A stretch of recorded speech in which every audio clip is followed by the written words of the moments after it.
So what do refinishers do for fun? This is a joke, folks. This thing has been horrible to do.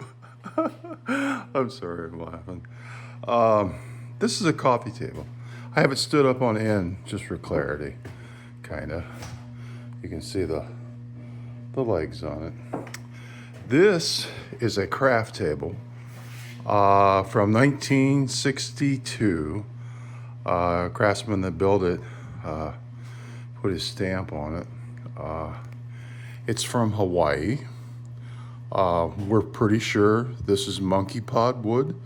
That's what it's called.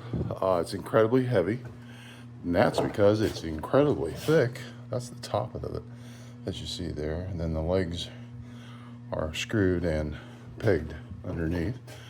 But anyway, this stuff is horrible to work with, only because you have to understand that, excuse me, local craftspeople will use whatever they have available to a lot of times finish pieces. And what he had available, and I had to kind of trace this down, was surfboard gel coat. Excuse me. Surfboard gel coat is a polyester. Looks like it was probably poured on almost 1/4 of an inch thick on this. So I've been stripping this literally for days, or I should say it's been stripping itself. I expose the chemical and I go away and leave it in the shop and let it work. And it's been working now for a couple days. In the time that this is stripped finally, we could reduce a body to bones actually in this stripper. It's very strong, methyl chloride based. And that's why we don't hang around it when it's doing its thing. There's no point in hanging around it. It needs to dwell on the surface. What you see is like a kind of scum on here is actually the wax barrier coat that's in the stripper itself, which makes it so that when it gets on the coating, it penetrates and doesn't tend to evaporate off. Even just sitting here right now, there's little to no smell coming off this because the wax keeps coming back and sealing the surface. So I'm going to power wash off all this goo and start the process of finishing hopefully this coming week.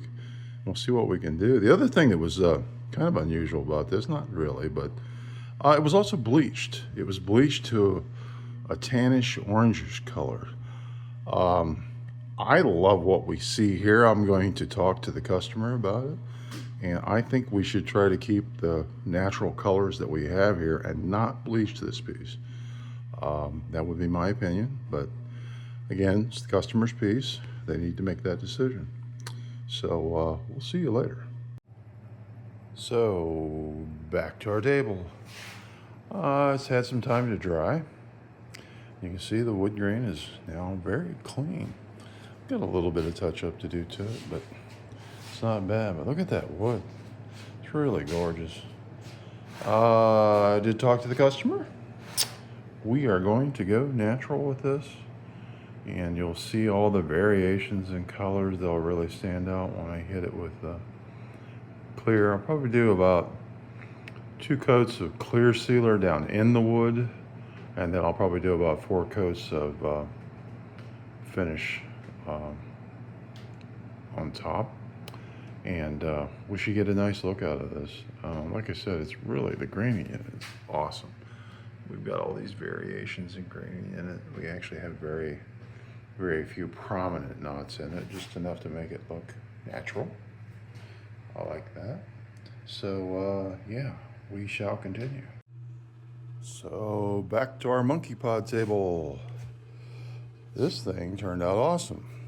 So over the weekend, while it dried, after coating removal, again, excuse my glare here, natural oils in the wood came back to the surface and kind of naturally recolored the wood. This thing is gorgeous. I love natural woods anyway, but man, I'll tell you, the graining in this is incredible. So success. Horrible coating to remove. If you ever have to remove gel coat, polyester gel coat off bare wood. It's not much fun. It's probably well beyond the scope of anything a consumer could do. You would, in the home, probably have to almost go to an aircraft grade stripper and probably put it on, leave it on for a long time, put wax paper over it to make it so it doesn't evaporate. Instead, it would penetrate. And I would say it would take days and days and days to get the coating back off. So, yeah, nasty stuff. But, again, saving this piece, again, a craft piece from the early 60s. Kind of important. It's just really beautiful. So that's it for today. Thanks for watching. Bye.